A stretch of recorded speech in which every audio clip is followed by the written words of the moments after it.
bewitching hour has arrived. We have duly posted this meeting. I'm looking for a call to order. I see we have a quorum. Okay. We have public comments, which will be limited to 3 minutes per person. I would ask you to time that for us. Do we have public comments? Maybe we just welcome we have a government class from the Birch Valley High School attending this week. So Good, I hope you're getting extra credit that's after hours. Way Okay. They look comfortable. Okay. They can hear us. Is there anyone up in Mesquite looking for make comments? No comments in Mesquite. Okay, that would move us to a request for approval of the minutes of the previous meeting. Was there any comments here? I asked, they said no. Okay. Other than, yeah, okay, I will say My that. comment. I'm looking for approval of the minutes of the previous meeting. We've had those posted. I'm assuming you gentlemen have had a chance to go through those. I have a motion. Do I have a second? Mr. Chairman, I'm just looking, last time we met, legal encouraged Craig and I not to vote on things Is that still until, the case? I'm just curious. And later in the meeting, if I can have some time, I plan on going through and discussing all of that with you. My question is now, do I wait until you instruct us one way or the other? That's correct. Okay, then I'll be. I'm looking for if there's no further discussion, I'm looking for a vote. All in favor? Aye. I would show that we have 4 aye votes and 2 abstentions. You may want to note who those abstentions were. That brings us now to the order of business.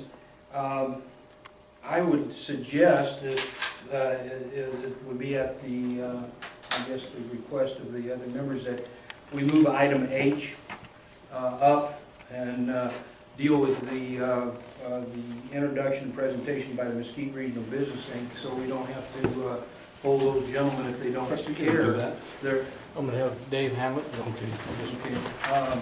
Would you like to pull a chair up to the board here so you don't have to stand? I stand, it's fine. Oh, This won't take too long, we're not Okay, gonna whichever. take it. My name's Dave Baldwin.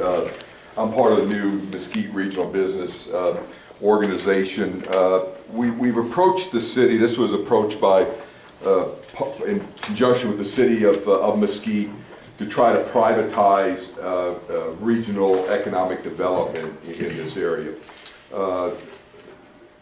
We approach this, the city's been funding economic development for some time with little success. And so we've approached the city with a public-private idea. Basically, Ken Cook is one of the members of the board, of the new board of Mesquite Regional Business. Crescent was very nice to help us get this on the agenda today. George Galt, who is the president of the new group, he got waylaid in Wyoming. He was supposed to be back. And again, I'm the secretary treasurer of the new organization.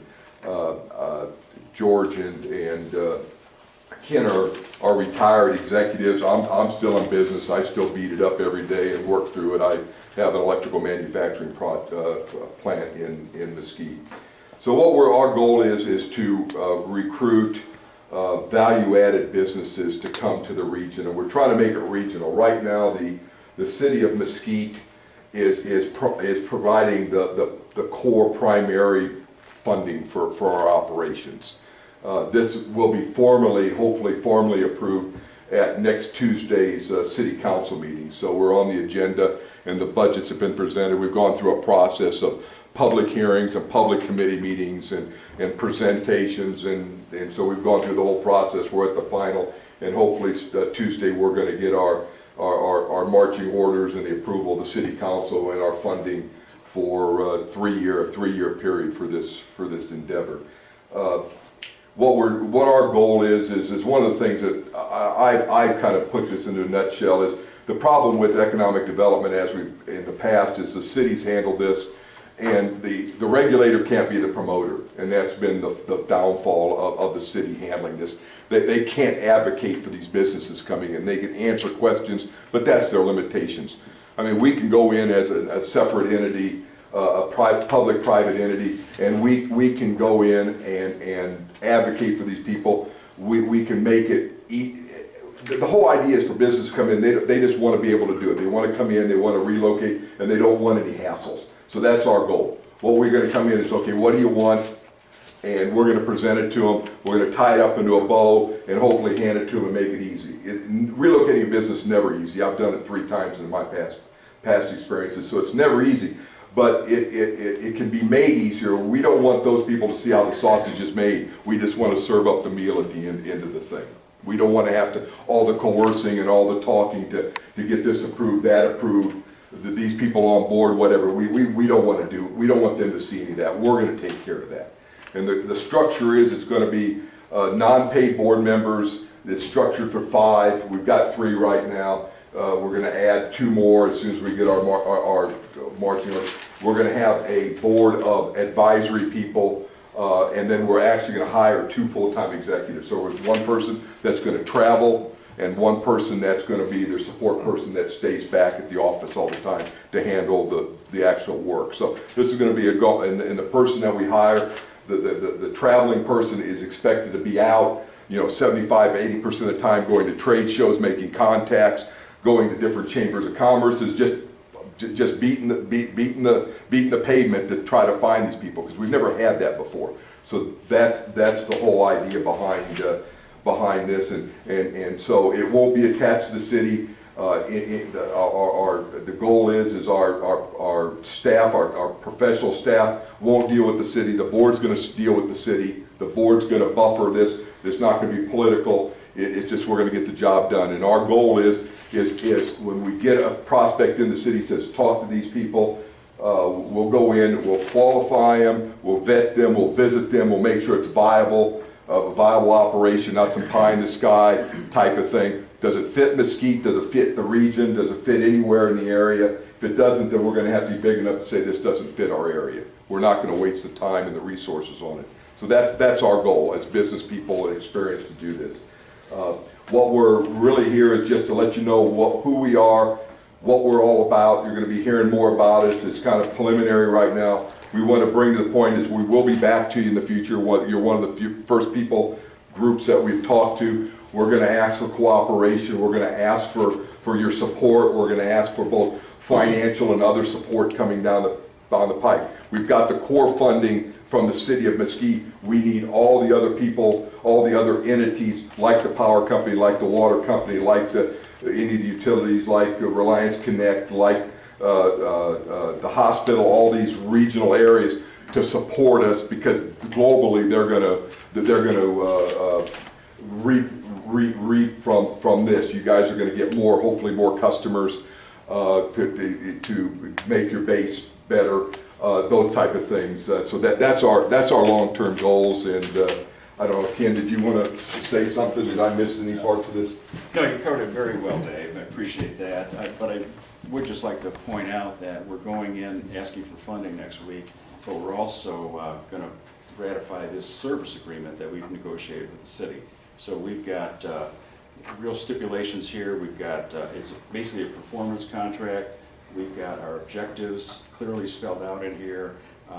The term is actually 4 years, but it can be canceled at any time. At 3. With 1 year's notice. And in addition to the performance stipulations, we do have mandatory reporting requirements where we will go in, give them updates, present our plan, present our budget.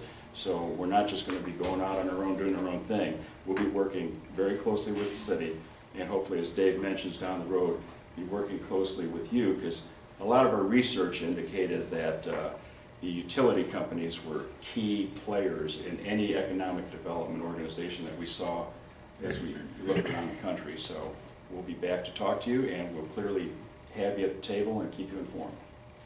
Thank you. And we actually have right now, one of the things that's kind of catalyzes, we do have a prospect we're working for right now, so hopefully out of the chute we might have a prospect. Creston's been very good. He's actually been involved with this, and I don't know, Creston, did you want to say anything or comment on anything? Or? I can take a minute. Yeah. I think it's important that they know who your face is, and you know who they are. This is a regional thing. This is not just a Virgin Valley thing. This is the Moapa Valley, Virgin Valley area. So there's a project that Delmar's already aware of, that we're still trying to work on. They want to be in the Moapa Valley out there. They think that's the best location for them. So we're going to do everything we can to get that, because we all benefit from wherever that directions go. So utilities are the key. Just came from California, meeting with a company that will employ up to 70 people if they come our direction, trying to move them here. They'll use anywhere from minimum of 6,000 kV, what is it, kilowatts or whatever, to 8,000. High power usage when they're running their full-time operation, but they have some stipulations we got to solve with power and water and other issues for us permitting the process, because they don't want to walk into another California and Mesquite or any other direction. So that's the kind of cooperation we're going to need to see if we can get through this and get these valleys on the map. So. The only thing I see that's maybe on the horizon that presents a bit of an issue for us is we hear some rumblings the city's looking at options for power service with other entities. You can understand the limitations that places on us to try to make a long-term commitment if we don't know what the relationship between the city and the power district is. It would be beneficial if the city intends to move, if they intend to commit to the power district, that they make a public commitment and partner with us for a long term, so that we can do the appropriate development to meet those goals of a developer coming in. It's hard to guarantee a level of service when you don't know if you're going to be the service provider. Well, as you know, as a comment on that, Overton Power is structured as a transmission company. I mean, you guys don't generate, so you're transmission. So your asset is your transmission lines. The city can't ad hoc come in and say, we're going to put somebody else's electricity on your power lines. Yeah. I mean, you're still servicing it. So, I mean, I understand the emotions of what's been happening. I understand that. I don't sit in a vacuum. I've made public comment before. You've seen me up there making public comment. I'm very concerned about the power rates. They affect me in my business, and I'm not here to go into that. But I think a lot of that's an emotional response to the situation. And I don't know where the city can. I don't think the city has any flavor, and I can't talk for the city, but I haven't heard any official talk inside of the city to try to acquire, because they literally would have to acquire your assets to be able to do it. And I don't think the city. I think we understand the difficulties. The funding, I just don't see where there's any reality to that I don't potential. either. Practicality is not there. Yeah. It just makes us a little nervous Sure. to try to make a commitment to a developer, a company moving in, Yeah. if we don't feel like we have the support of the city on that issue. And I don't think like I said, I can't speak for the city. We haven't had any specific discussions. There's been no specific discussions I've been involved with or heard about the power company. There's citizens that make comments that say, oh, well, we need to go to what? Dixie Esplanade. Dixie Esplanade, or whatever it may be. Okay, that's fine. That's the comment we're familiar with. Was made But by the point city is manager. that's made by citizens, and yeah, the city manager made some comment about that. But I don't know if they're aware of the business of power generation and transmission. They don't understand that if they don't understand that you guys, that your asset, the Overton Power's asset is the transmission distribution system. That's just an observation on my Sure. part that we'd like to resolve. And again, and one of the things that the name Mesquite Regional Business is in there because basically this started out as a function of the city. We made it regional because the state, we've had contact with Steve Hill at the state, so we've been at the state level. We've been sending regular attendees to the new group that's replacing Kind of the same NDA. reason Overton Powers Yeah. named Overton Power. Right. That's not an indication of what we Right, serve. and I just want to make sure you're aware that this is a regional thing. The state wants to see regional. All the state economic development is still evolving.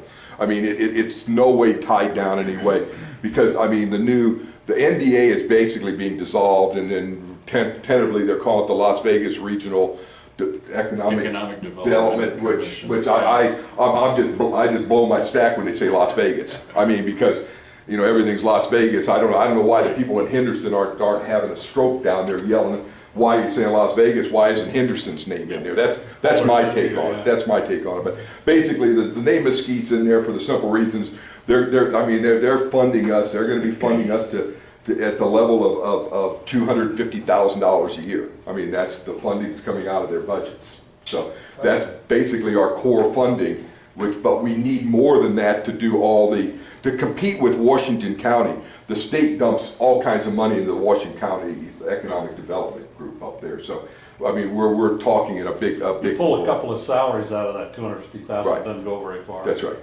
Yeah. And travel. The only, you know, I understand, you know, I've been involved in cities where we brought business in and have done some things to help bring businesses in. And I have no problem with that, you know, as a board member. The only problem I've had in the past is that it comes to us ex post facto. Bargains have been struck with companies coming in, and then they've come and they've said to us, guess what, here's what we did for you, and you need to step up and fill that capacity without us at the table. And I think it's very important. I think this is a very important thing for all of us. And this community, your community, and every community. And I think we as a utility need to be susceptible to helping in that, but we need to be at the table. Early involvement.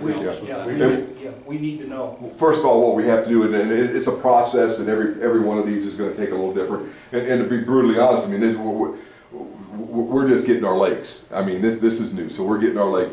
George Galt is a seasoned economic development individual. He's got experience in that area. So, but on the government side more than private side. We're trying to do this more as a private, so we have more latitude. We have more confidentiality capabilities. That's what we're trying to do. So again, we've already got, and again, I'm a power guy. I've worked all my career on on-site power generation, not utility, but on-site power generation. So I'm an engineer in that capacity. So I like understand. that, by the way. Yeah, I understand power. I understand the calculation. I understand the usages. I understand all that. So we've already got their power bills. We're already looking at that. We're putting presentations together to them. If they like the presentations, I mean, we're talking to banks. I mean, we're putting a package together. We got to get to that step. The next step is, okay, yeah, we're really interested. These are the obstacles. Then if it's a power, then we're gonna bring it to you. We want all these people to be part of the solution. Well, get us early rather than later. Absolutely. But it doesn't work to do it too heavy. I don't know if anybody's got any other questions for us or. As I understand this, you should correct me if I'm wrong, you're a facilitator for somebody who wants to come in.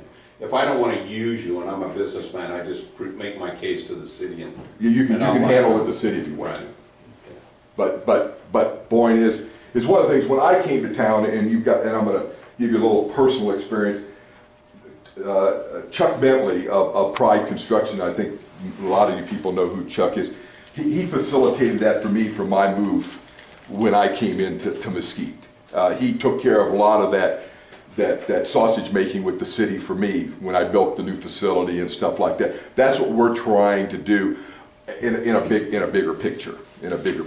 So if somebody comes to the city and says, look, we need somebody to, we got a prospect here, then they say, okay, we're going to either call Mesquite Regional Business, have them contact you, here's your telephone numbers or whatever. I mean, we're basically ready to turn the plugs. I've already got Vanity 800 numbers lined up. We've got everything. As soon as the city tells us go, we're ready to pull the plug. I mean, plug it in, not pull the plug. We're ready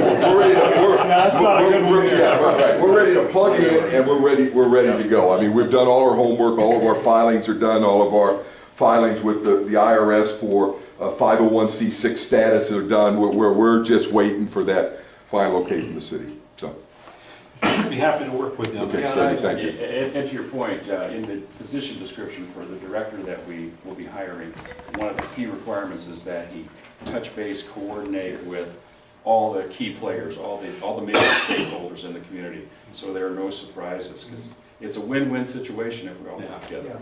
And plus, we're going to have an advisory committee that we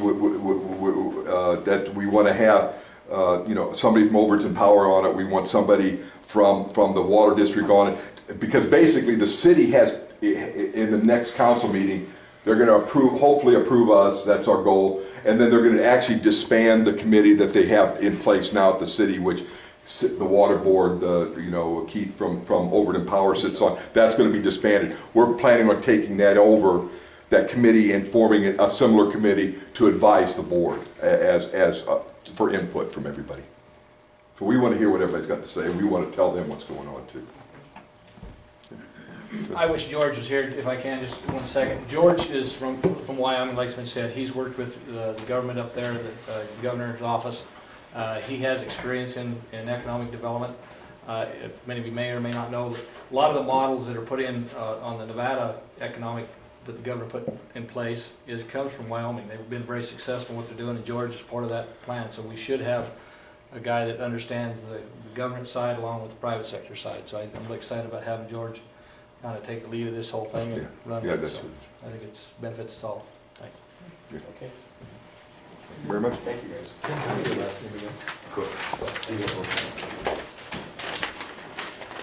Any further questions? That's okay.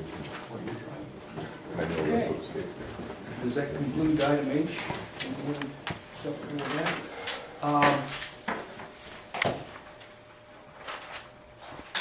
That would, Take us back to Yeah. Chairman's report. yeah, and I'm, at this point, should we leave the agenda in the order it is now? Everyone okay with that? Okay. I was contemplating another move, but if we're happy with what we have. It brings us to the chairman's report. Generally, the chairman is not bright enough to have a report, but I kind of played with this for a month, and I'm not quite sure how to deal with it. As the board closed down at the end of the 3-minute comments last time, I was handed a sheet of paper by somebody with no signature on it. I am assuming, and that may not be fair, that it was someone from Mesquite, so it probably should have gone to you or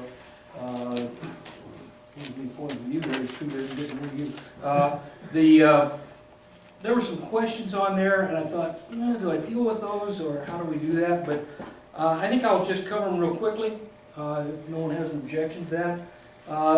There was a request, and again, I hesitate with no signature, knowing who it is, but That was from John Taylor. He's a reporter from Mesquite Citizen Journal. okay. And they wanted to know if I was willing to cut the board members' pay by 75%. No. The pay for the board is $500 a month. That's stipulated by the NRS, state law. I won't speak for other board members, but $500 is not an incentive for me. That usually ends up going to charity somewhere anyway, but no. Then it requested that we cut all salaries by 10%. We studied our salaries very closely. We've covered those. We have not given a raise for a couple of 3 years, if I remember right. We have people who work in a very dangerous business. We pay them at a medium range. We don't pay them exorbitant. We don't pay them poorly. I have no stomach for that. I want to know if we wanted to fire 10% of our staff. And again, I have no stomach for that. I think we work at bare bones operation where we're at. I do not see that we benefit by throwing another number of people in unemployment. Want to know if we'll freeze all unnecessary travel. I believe we've done that. I don't think that's even an issue. Wanted to know if we will demand that all unauthorized charges to our credit cards be repaid. We have a system that we've set up. Our credit cards are reviewed by our financial office. It comes to us, we as a board review them. We send it to our accountant, and he reviews them. And I've been on the board 8 years, and I've not yet had anyone come and say, oh, look, this is exorbitant, or this is crazy. So I don't see that as a problem. The question about all ratepayers being treated equally, and any increase including the irrigation customers, I think we settled the issue on rates last month in our meeting, and wanted to know if we've become more transparent. I believe we are about as transparent as you can get. To tell you the truth personally, I was a little surprised that we are willing to put our credit card information online, but it's there. So yes, if we want further, I'm not even going to present this to the board for discussion item. If anyone on the board wants to introduce that as a discussion item for our next board meeting, they can do so. I would recommend that individuals who have these kind of questions go directly to their board member, and he can then evaluate them and decide whether or not they reach the position of where they want to discuss. And basically, that's my reaction to that. Again, like I say, I hesitated to even react to it originally, but I thought maybe I should say something since it was handed to me. My advice to individuals who want to deal with this is they have an elected board member.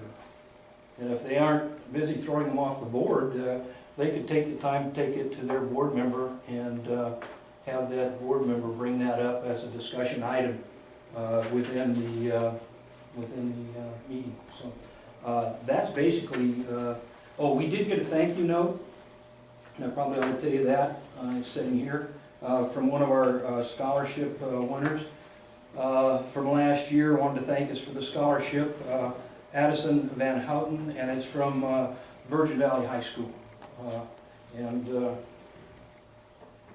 Very nicely written. So I won't make any comments about that. But yeah, it's a nice card.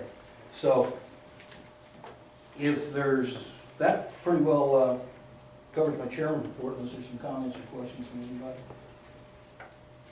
That moves us to the attorney's report. Mr. Chairman, I have a lengthy report. Some questions been asked of me, and I've done a lot of research and prepared a report for that.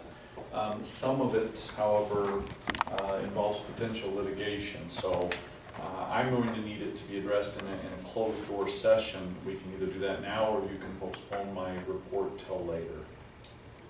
We do have a spot on the agenda for a closed door session, unless anyone else on the board wishes to have. That was the one I was talking about, maybe moving up. Okay. If it is the wishes of the board, we will leave it where it's at. We'll pick it up at the end of the meeting. Okay, then we will move the chairman's report, or we got the chairman's report. Got that. And we will go to our closed session at the end of the meeting. That brings us to the manager's report. And we'll begin with Rich. He's got some items that he wants to cover. Okay. Delmar's asked us to be brief tonight because we have a lot of things to talk about, but I wanted to go over in Mesquite. We're still continuing to work on the Falcon Station. We've completed the ground grid, the conduit work, and the cable tray, and are setting steel towers and the switches associated with that. We've also done some 69 kV maintenance between Riverside and Bunkerville.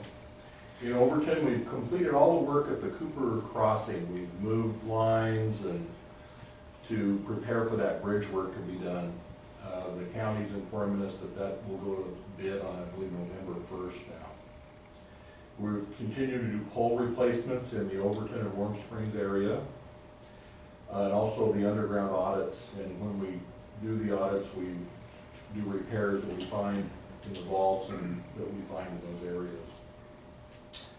Delmar also wanted me to talk to you about our Falcon Station has been had the copper stolen out of on 3 separate occasions. The first time was on September 28th. The crew had left for lunch, locked the gates behind them. They came back 45 minutes later and the gate was open, which is not uncommon. The the operations crew may come in, you'd be working in the building.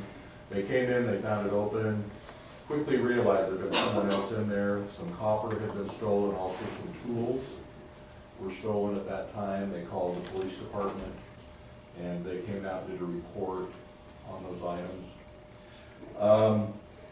We were again hit on October 4th during the night, and copper was stolen. In doing the ground grid, we do copper underground, and then we bring tin copper up, 2 leads at each metal tower location, so that tower can be grounded. And they just go up, basically cut 8 feet of copper off that's above ground at each of those locations. And some of those were cut at that time. On October 9th, at that time, we also installed cameras. Basically, the game cameras with infrared capability to see at night. October 9th, we were hit again, and literally every pail that was above ground was cut. There was no, We probably got those cameras from Cabela's, by the way. there was no copper left. We did have pictures at that time of 3 individuals in the substation. A couple of them very close, you know, within 2 or 3 feet. They did not know the camera. They knew them, you didn't know who they were, Yeah. but we obviously don't know who they were, but. So we gave that, had the police back in, gave them those pictures, and they're doing an investigation on that at this time. We've also, now that the tower's up, we're gonna install some permanent cameras above so we can get the vehicles and those type of things that are coming. That's always where we're susceptible during construction, once it's in place, and makes it much more difficult to get those items out of there. Much more dangerous. Yeah, much more dangerous if it's, once the station's What on. was it, out of Valley? They, Yeah. My favorite story about Valley, though, is they went out to the substation and somebody had stolen the chain link fence around the substation. So, any metal. yeah. Yeah. I wanted to go over our safety. We've had 2 meetings since my last report, and in September, we did our first aid in CPR, and 39 out of 52 employees qualified in CPR. I'm grateful that the crews all know how to do CPR, whether they're willing to or not, it may be another question. In October, we completed fire safety, and then we also went over with all CDL drivers the requirements for drug testing, do a refresher on those every year so that there's absolutely no question on what they can and cannot do to continue to have a CDL driver's license. I also wanted to note that as of midnight today will be our 5-year anniversary for no lost time. As long as we get to midnight tonight, we'll have a 5-year mark of no lost time. That's about 470,000 hours of working with no lost time accidents, and that's really an achievement. What you told me, if I have a power outage tonight, you're not sending anybody. Yeah, we're not saying, you're not gonna risk it. And that's all I have, unless there's any questions. Thank you. Well, my report will start, I had Peter Sawicki come by last week. I talked to him several weeks ago. He was in Mesquite last week, and on his way back to Las Vegas, he stopped by to talk to me. He's with EWP Removal Corporation. They're the group that's looking to build the gas-fired generator out here at what used to be known as the Toquah site. And I had a real interesting conversation with him. Got some details on what they plan to do and what they're looking at. It's kind of interesting. There's various ways you can generate electricity, and then there's different types of generators. Maybe just, they would be located in this area right here. They're actually in Lincoln County, side of the Lincoln County line, but they'd be in that area. That's the old global site. Yeah. Yes, it is. There's base generation, which we usually buy, which means they're generating all the time. There's peak generation, which is very limited times. He said that what they were looking for was to build was an intermediate generating facility, which means they won't be on all the time, but they plan to back up some of the regional wind and solar projects. And that's why I pulled this map up. This is a map that was Harry Rita and his office announced approved solar development sites. And there's one here, there's one, there's one, there's one, and there's one. Those are approved sites that are supposed to be streamlined for development. There are applications for solar development in here. The closest one we have is on Mormon Mesa. And those, anything in the kind of flesh colored and the yellow, those are exempted from any type of development by BLM and restrictions that have been placed that they're no longer available for development. Is this solar and wind power that they're sending to California? I think that's the market for it. California has indicated they're not overly receptive to purchasing renewables outside of the state. I suppose it comes down to dollars. They're not gonna have much option. Yeah. The light blue stuff is areas that have an exclusion, but there's a process in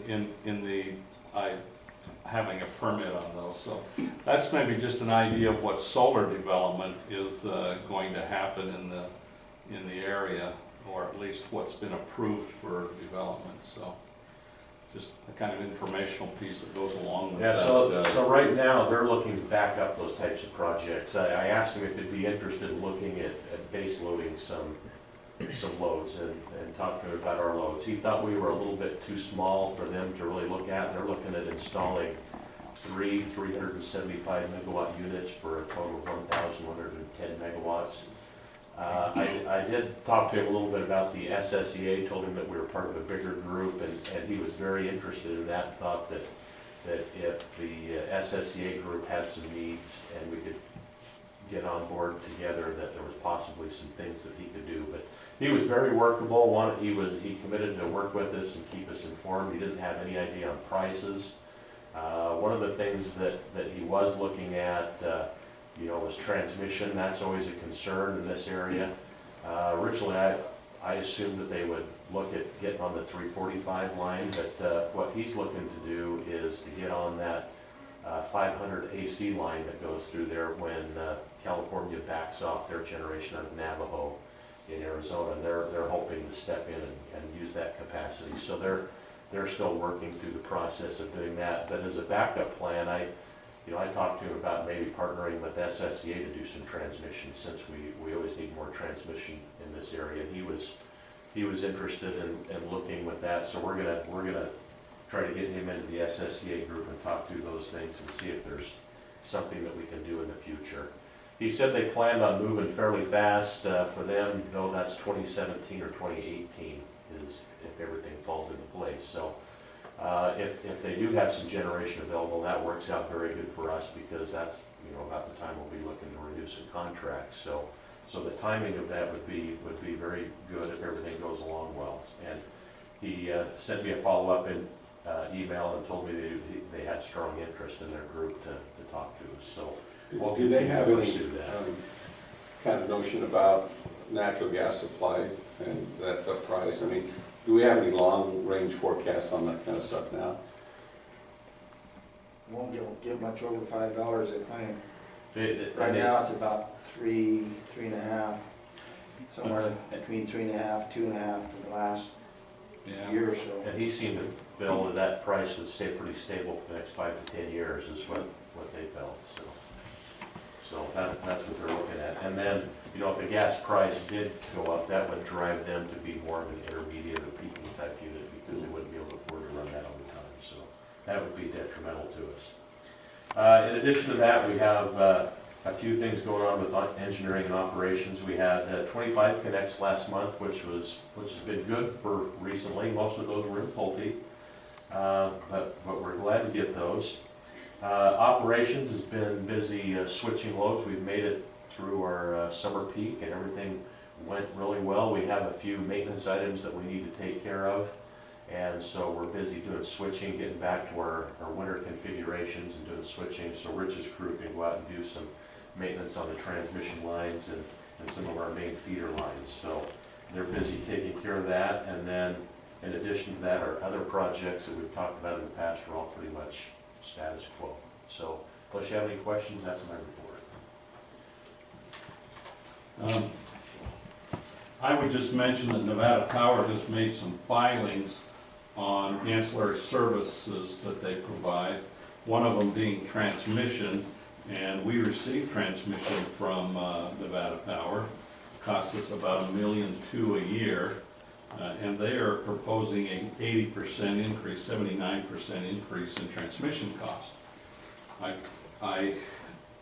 Our arrangement with them is through the tri-party agreement, and our transmission agreement or cost is calculated by a formula in the tri-party agreement. And so I called and visited with them and to see what these changes might do to ours, and they will be notifying us here shortly. And I don't know what shortly means to them, but I would think by the end of the year. They indicated that because of these changes, we should see a slight reduction in our cost. And I'm not sure what that reduction is or why, but they're going to supply us with those numbers. Sharon Gifford, who works for Nevada Power, indicated that there would be a reduction in our cost. Probably because these other costs have come up. Ours gets calculated on a yearly basis. They haven't filed a transmission rate in 7 years. So maybe their rate is finally catching up to what ours has been for some time. But we're expecting a decrease there. The one area that we will see an increase in is in reactive power. We do reactive with them at about $4,000 a month, and that is going up 220%. So we'll see something in the $12,000 a month. Let's hope the reduction in transmission equals the increase in reactive. So. The other services, because of the tri-party, we're not obligated to the other ancillary services that Nevada Power provides to other customers. So that was good news, bad news for them. So I don't know if there's anything else I have to report. And with that, we'll turn to financials.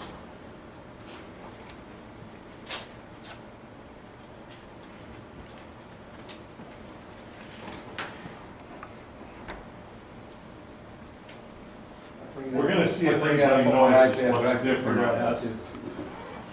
We've made a slight change here. We want to see if anybody picks up on it. It's in large gray letters, by the way. That's your clue.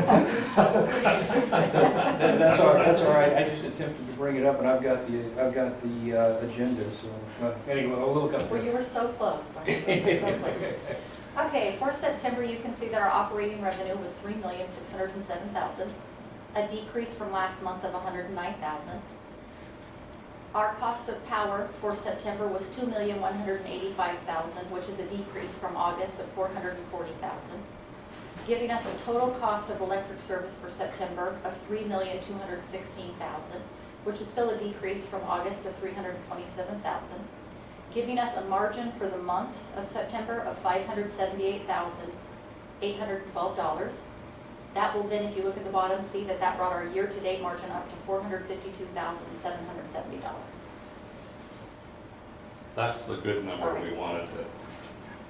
We've marked this as a draft because our cost of power, we don't always receive the Nevada Power bill until after this meeting. So we sometimes have to estimate what that bill is going to be. And we're not very far off because we can run a calculator as well as they can, but it can be off a few dollars. So we mark it as draft just to indicate that we haven't received yet the Nevada Power bill. Okay, for September, our total utility plant service as of the end of the month is $93,529. Our net Our net utility plant is $75,831, giving us total assets and other debits of $91,176,000. Our margins and equity from the liability side of our balance sheet is $32,561,000. That, for the month, we're showing our equity as a percentage of our assets at 35.71. And that's the number we would like to see at 40, but it's going to take a while to get there. We're moving up to all of We are moving up. Our total liabilities and other credits is again the $91,176,000. Here you can see our bank balance as of September 30th was $3,107,000. That's a difference from last month of a decrease of $686,000. If you remember, we had our CFC payment, our quarterly payment, so, and that was paid. Against that money, we have liabilities for customer deposits, work order deposits, construction done, and refunds to the state, giving us a total available cash of $2,962,000. This month, we received 7 connect fees for $10,550. We currently had, as of Thursday last week, 87 billing arrangements that we've made for $21,529, and our number of customers as of the end of the month was 13,870. This customer number, 4 years ago, we were projecting that to be between 18 and 20,000 customers by 2015. We'll be lucky if we break 14,000 customers by then. So, that planning cycle that started back 4 or 5 years ago, projecting out 18,000 customers. We're getting through that, and we'll be in a position for that type of growth. But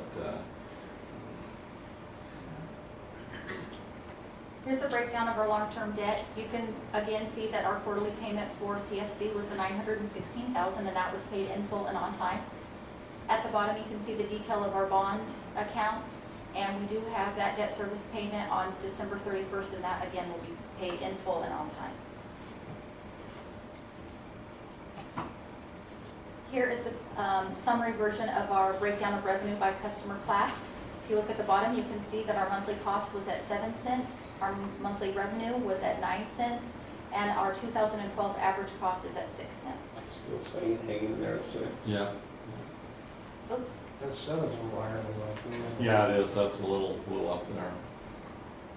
Here is just a graphical representation of the margins from the beginning of the year through September, and I included 2011 so that you can kind of see in 2012, we've just basically not had the peaks and valleys that we've had in the past, but you can see that we are going through that typical cycle of building back up through September. And we have the checks that were already out for your guys' review. Yeah. I'm assuming that we have reviewed the checks. They were online. You had a chance to look at those. I'm looking for a motion to refer those to the auditor for review. Make that motion. Have a motion for that? All in favor? Aye. Any opposed? I see 4 ayes, 2 abstained. Probably not mention who those abstentions were. That will bring us down to item I, if I'm not mistaken, presentation on financial key ratios. We receive every year from our financial institute, the Cooperative Finance Corporation, a comparison of our functions as compared with other utilities who have loans with CFC. And so we'll go through this. It's a 5-year benchmarking tool used by managers and board members. And it comes from our numbers, and the common form used is the Form 7 that all the utilities, all of the RUS borrowers at one time used, and we've stayed with that form, so we can go to the next slide. And the ratios are the modified debt service, and this would have been last year's, based on last year's numbers. You can see we're supposed to be at 135, and we're at 1.324. What's useful, I think, to look at is what the median range is. If you're going to set a goal, where would you like modified debt service to be at? Certainly something up around 2 is a reasonable goal to get to. The median, you can see, is 2.17, and the California, Nevada, it's a little I don't know, California only has a couple of co-ops that figure into this number, so it's a little distorted to say California, Nevada. We think that California has a huge number of co-ops. They only have 2 or 3 borrowers in California. So That's, if you're looking for a goal, probably that 2, something just around 2 would be a goal to get to. Your blended interest rate, this takes each utility's cost of money. Ours is at 6.04. The national median is at 5.3. The Nevada as a whole is at 5.5. And the median over there is at 5.5. Equity, here you can see most utilities, the median in the United States is 46%, and we're at 34, and we just updated that number for you today at 34.75. So you can see that as a state, we're really pretty close to what other utilities in the state are at, and that's probably reflective of the same downturn in the economy that other utilities are experiencing. And power cost that's this one, power cost per total kilowatt hours sold.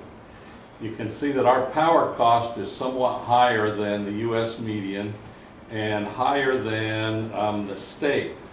You look at the state one and go, why would we be so much higher than the median for the state? The other entities in that number are Wells, which is 90% hydro, Lincoln, which is 100% hydro, Mount Wheeler, who has a coal-based resource out of Deseret, which tends to keep their costs a little lower. And a lot of those utilities have not seen the growth that's pushed them out on the market to purchase. Mount Wheeler's an all requirements contractor, and Wells gets all of theirs out of Bonneville, so they have a different market that they compete in than we do. So, but now this one is a nice one. Operating expense on the U.S. is that's a ratio, not a percent, but a ratio to kilowatt hours sold. We're below the U.S. median, and we're below the, this is for utilities our size. We're close to what the Nevada median is for operating expenses.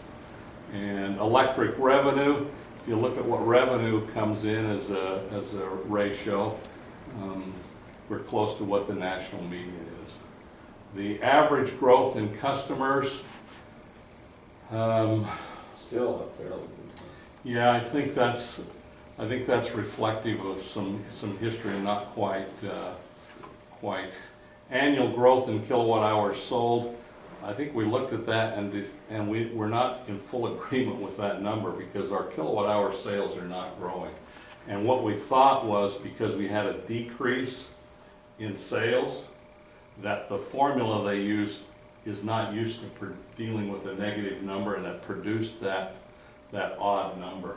So we've got to call into that. So what are the dollars every customer has invested in the system? This is more important for co-ops that pay a capital credits. But you can see that every customer is invested at almost $7,000 in our system. The national average is 5, and in Nevada in general, it's 8.5.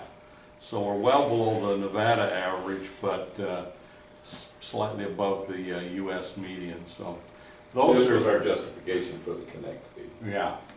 To bring people to equity. So that a new customer, and maybe for the benefit here, can we do something about those connect fees? That connect fee was designed that every customer on the system has a responsibility, a financial responsibility, and it was designed around that number.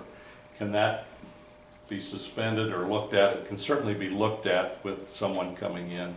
Whether or not the board opts to do something with that obviously would be a board decision, but it's an area that could be looked at. So that's kind of the key rate. Do we have any other I think the slides board on would that? probably, not speaking for the board, as an individual, I think they would be susceptible to doing something if it did not push the rates for everybody Yeah. else. I Yeah. think if we get to a point where we can do that, I think we'd be more glad to. This is just a graphic display of the modified debt service coverage. Let's go to the next one. each of these ratios then is just done in a comparison. I don't see that, this is, yeah, this is, I'm not seeing which one, this is us, this red one right here. That's hard to tell, because this one is so close to it. It's this red one with the square. No, we're the round one, I'm sorry, we're the round one. We're the round one here, so go ahead and we'll just go through these and you can see where we are graphically compared to the other entities. So,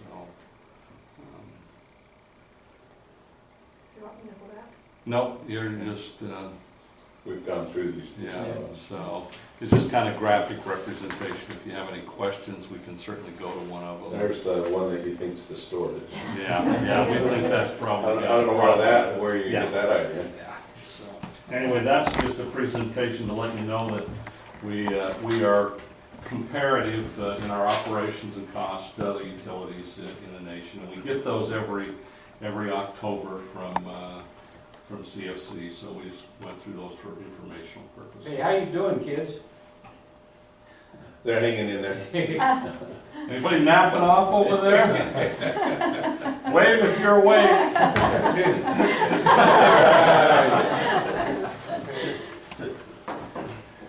Mr. Chairman? Oh, item J, I believe. That's my cue. We are, item J, the presentation of the safety manual. Sounds like we've read it and been abiding by it, so. Well, I went to Delmar about 3 months ago, and we basically have been using our safety manual that was put together about 12 years ago. And we basically used the APPA safety manual then, the 12th edition. They've come out with the 15th edition. And our apprentices, when they go to school, they use the most current safety manual that's available through Salt Lake Community College. And so what I proposed to Delmar, there's been a number of changes in the safety manual that we just adopt the latest edition. They update these every 4 years, and that we adopt the 15th edition as our company safety manual. And he agreed with that, and so we ordered those, and on September 11th, we issued these to the supervisors and foremen, and then the crew received them on September 20th. Everybody received a safety manual. We asked them to review them, make comments to us, go over any issues they may have with any changes that are in it. And we went over and had a workshop after our safety meeting on October 4th and went through all those issues. And we are going to adopt this then on our November 4th safety meeting. And so we felt like we need to bring it to the board, make sure the board understood the safety manual we were using. We'll also bring it to the board for adoption in the November meeting. So the crew will actually sign off on this, that they've read it, they understand it, they will abide by the rules. And if any of you would like a copy, I'll make a copy available to you if you'd like to review that, go over that. We did not purchase an electronic version of this, we just have hard copies of it, so. Was there any significant protocol changes or anything like that? There's really not. We are going to make one change in this manual, that what it calls for is for when you go climb a pole to ground, you wear your rubber gloves, your 20 kV gloves. And also when you're in the man lift, when it leaves the cradle, you wear your 20 kV gloves as well as sleeves. We're making a change to that. Part of it is because the temperatures here, we may be up in the air for hours at a time, and we may not be working in a hot zone, which is considered to be 2 foot 3 inches away from an energized conductor. For our men to be in the gloves and sleeves, basically in a rubber suit, they just physically cannot do that for those hours at a time.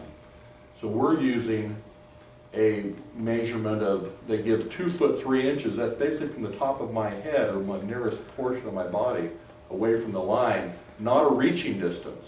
So we use the reaching distance plus the 2 foot 3. We're just saying if you're within 10 feet of a hot wire, And you get rubber on. then you rubber up. When we're climbing, you have so much less dexterity in your hands when you're using those heavy gloves, that the leather gloves are much more, we feel Maybe we safer. should bring a pair of them to board meeting, let them pick up a dime off the table. So that when our men are climbing, they have less issues Quarter? with the leather I'll gloves. tell you that.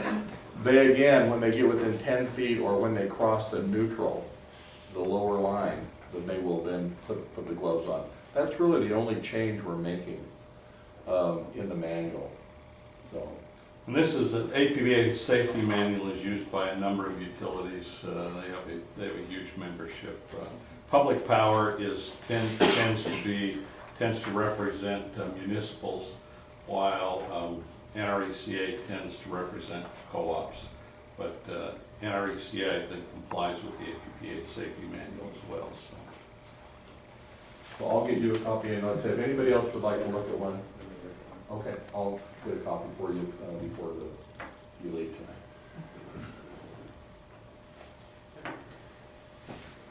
Okay. Okay, that brings us to item K, public comments. Again, we'll limit those to 3 minutes. Any comments over in Mesquite, other than the fact you want to go home? Okay. Any public comment here? I see 3 hands. We'll start with... Just quickly, if we could publish that report, that comparative report, would be great if you could publish that The online. key ratio Right, report. please. It's not online, if you could. It's not, Yeah, we'll see that it's out there. We'll put it on the webpage. Thank you. that was my same question. I would like to receive a copy of it, but if you place it online within the next 5 days, Yeah, we'll see that it's out there. thank you. This gentleman here. Mr. Chairman, my name is Mike Young. I'm a resident of Mesquite, and I'm reading some of the reports of credit card usage that came out in the paper. I'm extremely concerned. And I worked for a public utility for a number of years. And our procedures were, when credit card statements were made, people always had the work order and what the justification was. But when I see something like iTunes, it upsets the public confidence in public utilities. And it seems to me that perhaps a statement from your board or a justification of these charges that look very unusual would be most welcome to the public. And I think as a board, I know you have a lot of things to look at, and maybe a $10 charge to iTunes doesn't seem like much, but it does undermine the public confidence in government as far as oversight, because people say, you know, it may be $10 here, but it may be 10,000 someplace else. So I think it would serve the public very well if you could either release some kind of public statement, or at least have your board look at it much more carefully to make sure that you're satisfied that all those charges are legitimate, and report back to the public you've looked at them very carefully because of some concerns. Thank you. Let me just respond briefly on that. I too, when I look at a credit card and I see iTunes, I'm old too, and I don't realize that iTunes has a large number of things that can be purchased on there rather than just music or this. And I have approached our chairman each time I saw that and said to him, hey, you know, what's this? And it is explained to me that indeed there's more than music on iTunes, and that they are legitimate purchases of programs, of financial programs, the calculator that goes right on the phone, so we don't have to buy a calculator for the individual at 99 cents. It's a cheap purchase. I see a thing like a Cabello charge, and I'm saying who's out shooting deer, and it is back to some safety equipment that has been purchased. And you're right, those when we look at those and don't know what they are, we get excited. I will assure the public that when those credit cards come in at the end of the month, our financial department reviews all of those. They then come to the board, and the board reviews those. And when we have a question, I do come and I say, hey, look, I don't understand what this is, why would you do that? And it's explained to me, and I nod my head and say, okay, that's fine. We then turn it over to our auditor. Our auditor reviews those each month. At the end of the year, we get a report back from our auditor. And again, I've been on the board for 8 years now, and our auditor has assured us, and we've had different auditing companies, and each one of them has assured us that they have found no irregularities in our financial department, and they have not earmarked anything in those realms. We've had a couple of minor things where they said, you know, you really have to do this, it's going to tighten some things up, and those were taken. And so we do look at those, and I do understand when we look at those, especially those of us in our generation who, to me, I'm not sure what those, I grew up paying cash for everything, you know. A credit card to me was really kind of foreign. My sons have just now got me to where I will use a credit card to pay for my gas. And every time I do it, I'm wondering how they're going to get that gas back if my credit card doesn't, you know, isn't good. I know how they get me if I write them a check and it's bad, but it's a credit card. So I understand your concern, public concern, and it will be out there. What I would suggest is if there's a question, make a call, and I'm sure they'll be glad to explain it to you. Thank you. What do you mean by our generation? I don't know about you, but every morning I get up and I treat my hair or it starts to go black. I'm sorry, I may have projected something on you that is not fair. You may have had a very poor experience and you're 24 years old. Tough life. No, my only suggestion was that, at least in my business, public utility, we always wrote an explanation of what the charges are, because they're just, it's hard. Companies, you don't know what the company is or anything. And a couple of scribbles with a pencil sure would give people a lot more confidence. Thank you very much. Thank you. Any other comments? Okay. Seeing no other comments, I'm going to close that. I'm looking for a motion for an approval of November 14th as our next board meeting. Please be aware we moved that up 1 week. The third Wednesday is the Wednesday before Thanksgiving, so we moved it up to, it will be the second Wednesday in November. We thought best to keep that holiday time a little more open there, so. And for that, we're very thankful. Okay. Got into the turkey business. Okay. Do I have a motion for that? I have a motion. Do I have a second? No. I have a second. All in favor? Aye. Any opposed? Hearing none. Motion carries. We now are going to go into closed door. I need a motion to go into closed door session. I have a motion for closed door session. Second. Question before we do that. Do we want to take a break? Does anyone else have posterior?